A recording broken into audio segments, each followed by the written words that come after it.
What's going on YouTube? This is the Carolina Reefer. I just wanted to go through my new Nano tank setup.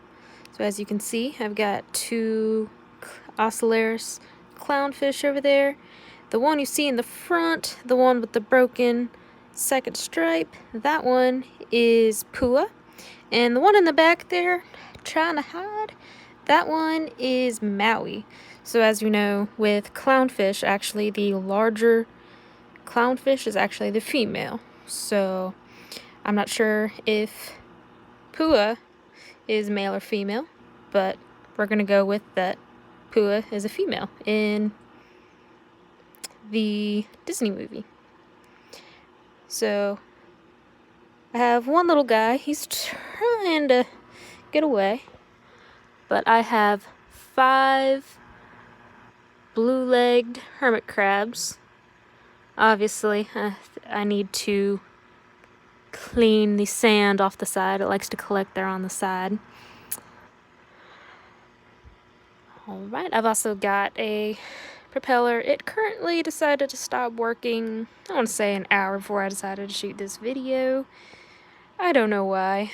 I just got the thing, but you know how things go. So that will be my next purchase, probably within the next week or two, whenever payday decides to hit.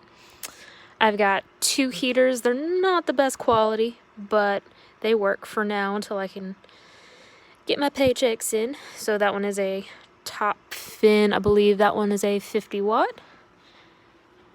And then I have a Aqueon filter over here.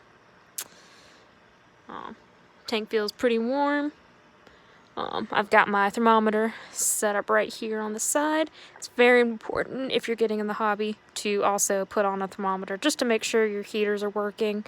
For example, my heater here on the side, even though this one is newer than the other one, that one decides to shut off sometimes. So I have to keep plugging it in and out, unfortunately. So as of right now, no corals just yet. My tank's too new to add any corals. If you're just getting into the hobby, I would wait about a month to add fish and about 4 months to add coral.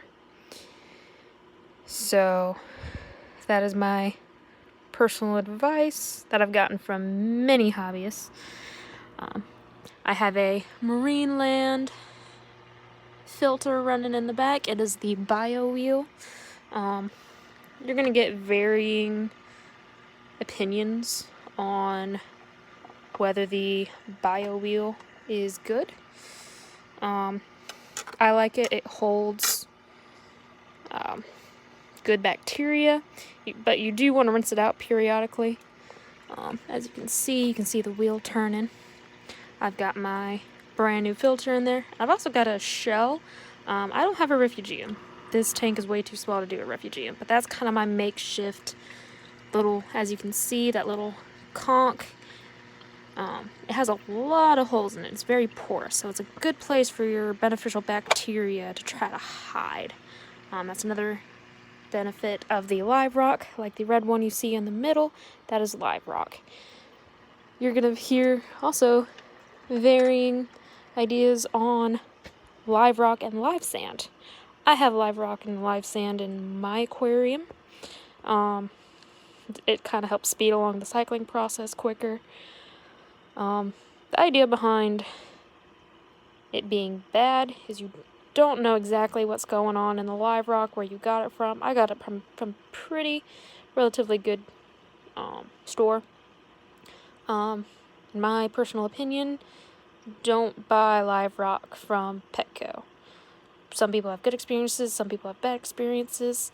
Petco's good for last minute little you need food or things like that, but for live rock you probably want to go to a specialized store. For Petco, they're hit and miss. Some of them are really good, some of them they don't really know what they're doing.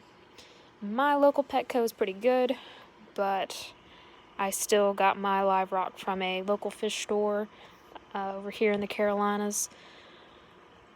So it's pretty good.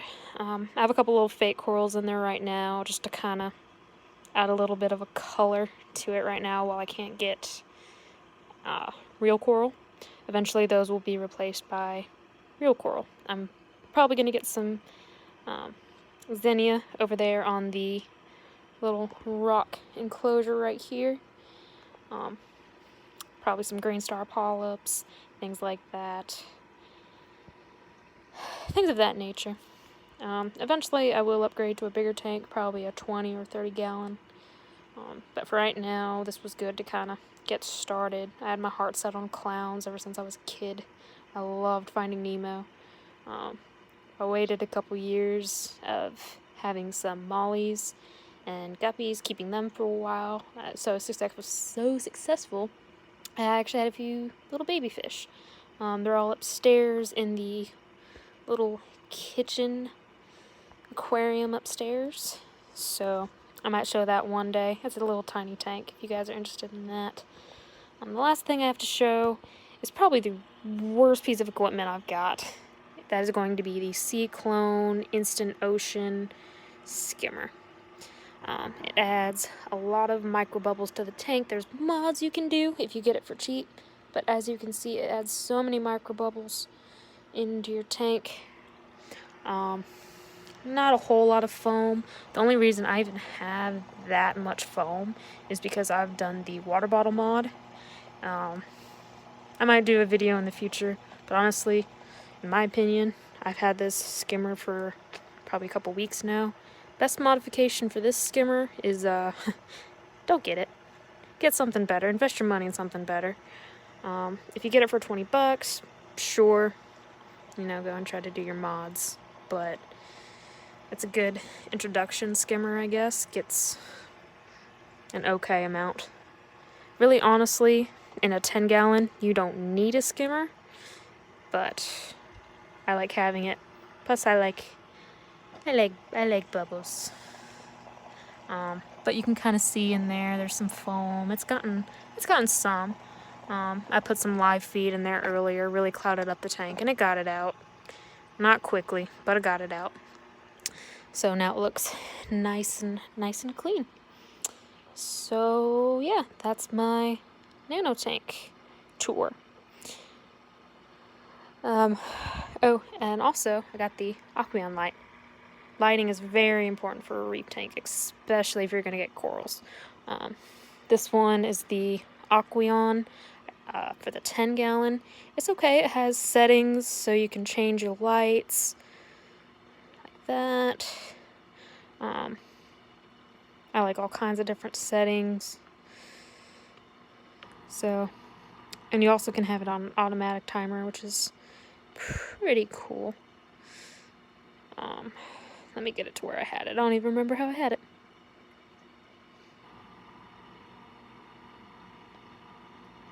I think that's how I had it. I don't remember. I'm a little bit like Dory.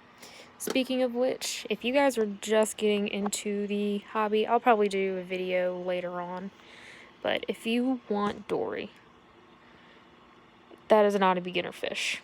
You're going to have to invest in a very big tank. As you can see, I love the movie Finding Nemo, but I probably will not get a blue tang for quite a few years. I absolutely love blue tangs. They're adorable, and they're very high energy, but because they're so high energy, they need at least a 55, 60, or bigger tank. They're very hyperactive and very spastic, which makes them adorable, but you definitely aren't going to fit them, especially in a 10 gallon. So yeah, that is my tank. Let me know in the comments what videos you'd like to see, what introductions, if you'd like to see more equipment, or if you guys are more experienced reefers and you have any suggestions for my tank. If you see anything wrong or out of whack or anything like that, I am definitely not an expert in this. So if you guys have any suggestions, or if you guys are brand new and would like my input on it, let me know. Let me know down in the comments. You guys be safe. This is Carolina Reefer. Out.